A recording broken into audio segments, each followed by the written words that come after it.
dois prendre garde à la force de la colère de Dieu. Alléluia. Tu vis ta vie tout bonnement.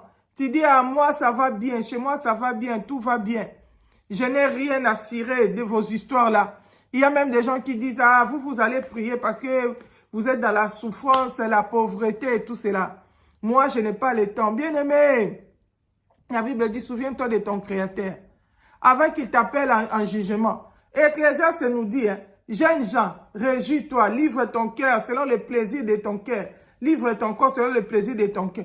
Mais sache que dans tout ça, l'Éternel, ton Dieu, t'appellera en jugement. Il y a un riche dans le monde qui menait sa vie joyeuse, qui ne prenait pas égard, qui n'était pas sage. Il menait une vie joyeuse, mais il a négligé son Créateur. Il n'a pas pris garde à la force de la colère de Dieu. La Bible dit que le Seigneur met nos iniquités devant sa face comme ça. Le verset 8 dit, verset 7 dit, « Nous sommes consumés par ta colère, et ta fureur nous épouvante.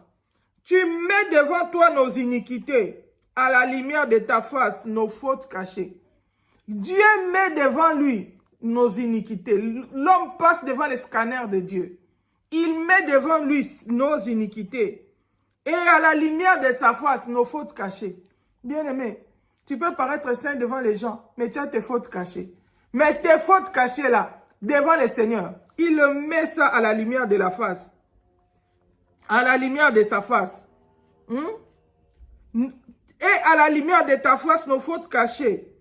Tous nos jours disparaissent par nos courroux. Nous voyons nos années s'évanouir comme un son. Bien-aimé, qui peut échapper au jugement de Dieu? Qui peut comparaître devant l'Éternel? Je me souviens les jours que le Seigneur m'avait appelé. Les jours que j'ai reçu Jésus-Christ de Nazareth dans ma vie. Bien-aimé, ces jours-là, le Seigneur m'a montré le film de ma vie. Bien-aimé, je n'avais que 9 ans quand j'ai reçu Jésus-Christ dans ma vie. Mais le Seigneur m'a montré le film de ma vie. Ces jours-là, il y a eu un écran qui s'est ouvert dans le ciel. Et dans cet écran-là, on jouait le film de ma vie. Oh bien-aimé, j'étais épouvanté. J'étais choqué par l'amour de Dieu. Qui suis-je pour que je prie, pour que Dieu me réponde directement? Mais d'un autre côté, j'étais épouvanté par la grandeur de Dieu. Je me disais, qui va échapper à la colère de Dieu? Moi qui n'étais qu'une petite fille de 9 ans. Mais le Seigneur a fait défiler le film de ma vie. Je voyais tous mes péchés cachés. Bien aimé, j'avais l'habitude quand on m'envoyait d'aller prendre le lait en poudre dans la chambre des parents, pour venir faire mélanger, pour faire le thé le matin.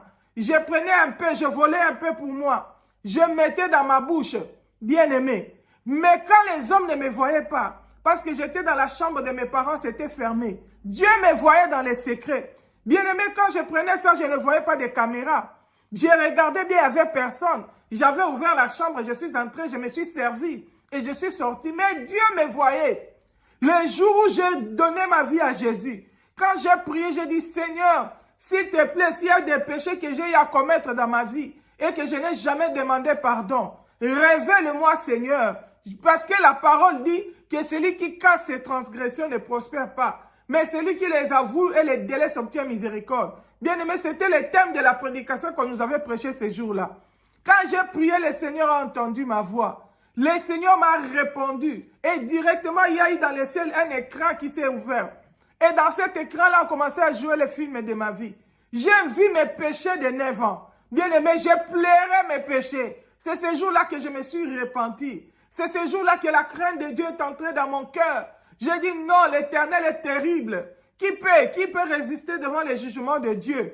Qui peut échapper? Oh, bien-aimé. Et le Seigneur m'a dit, Fifi, si tu marches dans ma crainte, si tu marches dans l'obéissance de ma parole, sache que je reviendrai un jour pour enlever mon église et tu seras prise avec moi. Depuis ce jour-là, j'ai commencé à craindre Dieu. Bien-aimé, ce n'était pas mes parents qui m'avaient dit, mais moi-même, je vis de mes yeux. On a joué le film de ma vie. Oh, bien-aimé, la Bible dit, il met devant sa face.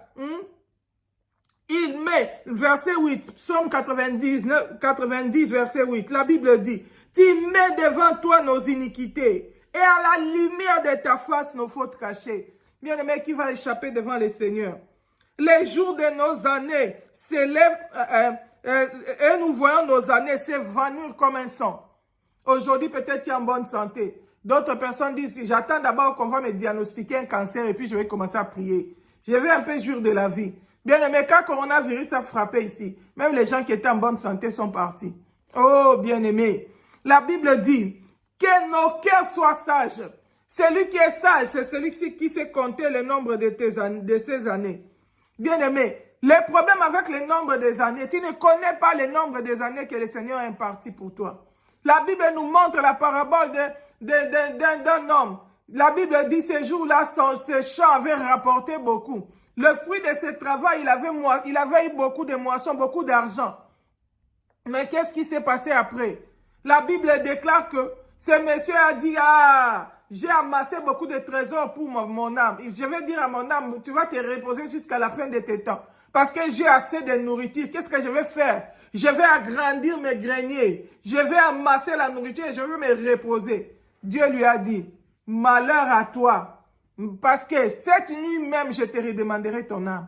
Bien-aimé, j'ai envie de te poser la question.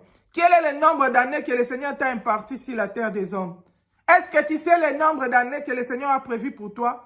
Bien-aimé, les apôtres ont marché avec Jésus. La majorité n'ont pas fait 50 ans. Hein? Ils sont partis dans la jeunesse. Alléluia. Jésus lui-même est parti à 33 ans et demi. Beaucoup sont partis dans la jeunesse. Même ceux qui ont fait beaucoup de temps, comme Moïse, ça 20 ans. Il a fini par partir. Bien-aimé, ça veut dire que toi aussi tu partiras. Mais le problème, tu ne sais pas le nombre d'années que le Seigneur a imparti pour toi. C'est pas tout le monde qui est appelé à vieillir. C'est pas tout le monde qui va faire 100 ans. Et même si tu fais 100 ans, si tu regardes seulement ta vie, comment les jours passent vite. Tu regardes, c'était comme hier tu étais né. Il n'y a pas longtemps tu étais petit enfant. Il n'y a pas longtemps tu étais trop jeune. Mais tu as remarqué que les choses vont très vite, Shalom bien-aimé. Les choses vont très vite. Les jours vont très vite. Ça s'envole. Alléluia. Nous dormons déjà, demain tu te réveilles. Si tu regardes tes enfants, ils étaient des bébés. Aujourd'hui, ils te parlent de mariage. Ça veut dire que ça